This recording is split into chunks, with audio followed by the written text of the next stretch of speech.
അതിനിടയ്ക്ക് അവിടെ ഒരു ഫോറിനർ ആക്ടർ, സാധാരണ നമ്മൾ ഒരു തേർഡ് പാർട്ടിക്കാണ് ഇവരെ അയക്കുന്നത്. അപ്പം അവരാണ് അതിൻ്റെ പേപ്പർ വർക്ക് ഒക്കെ നോക്കേണ്ടത്. അവർക്ക് ആധാറുണ്ടോ, അവർക്ക് ഇവിടെ നിൽക്കാനുള്ള ഇതുണ്ടോ. അപ്പോൾ അന്ന് ആദ്യത്തെ ദിവസം ഇവർ വന്ന് ഇപ്പം നമ്മളിതെല്ലാം കൊണ്ട് ഡോക്യുമെൻറ്റ്സ് അടുത്തുള്ള പോലീസ് സ്റ്റേഷനിൽ സബ്മിറ്റ് ചെയ്യാൻ വേണം. അങ്ങനെ റൂൾസ് ഉണ്ട്. അപ്പം നമ്മൾ ഇതെല്ലാം കൂടെ ഏജൻസ് കൊണ്ടുവരുന്നു, നമ്മളത് കൊടുക്കുന്നു. ഈ സീനിൽ കമ്മിറ്റ് ചെയ്ത് അത് 2 മണിക്കൂർ അഭിനയിച്ച സണ്ണീവൻ്റെ തൊട്ട് പുറകിക്കുന്ന ആളാ. അയാളുടെ പേപ്പർ വർക്ക് കറക്റ്റ് അല്ല. അപ്പം തന്നെ പോലീസ് വന്ന് അയാളെ പിടിച്ചോണ്ടി. നല്ല സീനിൽ കമ്മിറ്റഡാ, കംപ്ലീറ്റ് ബാക്കി നിൽക്കുകയാണ്. ഒരു 2 അടുത്ത ഷോട്ടിൽ അയാളില്ല.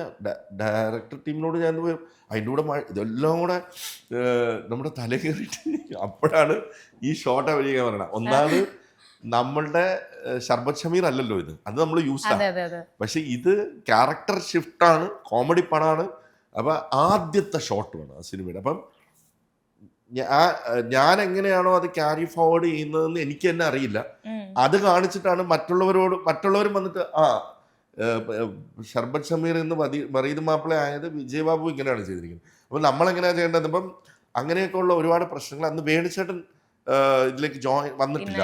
അപ്പം ഇതെങ്ങനെ പുൾ ഓഫ് ചെയ്യും, ഇതിൻ്റെ മാഗ്നിറ്റ്യൂഡ്, ഇത് ഇത്രയും വലിയ ബഡ്ജറ്റ് എന്നുള്ള ഒരു വിഷമമുണ്ട്. അത്രയും പ്രശ്നത്തിനിടയ്ക്ക് ഞാൻ അഭിനയിച്ചത് എനിക്ക് വളരെ ബുദ്ധിമുട്ട് തോന്നി.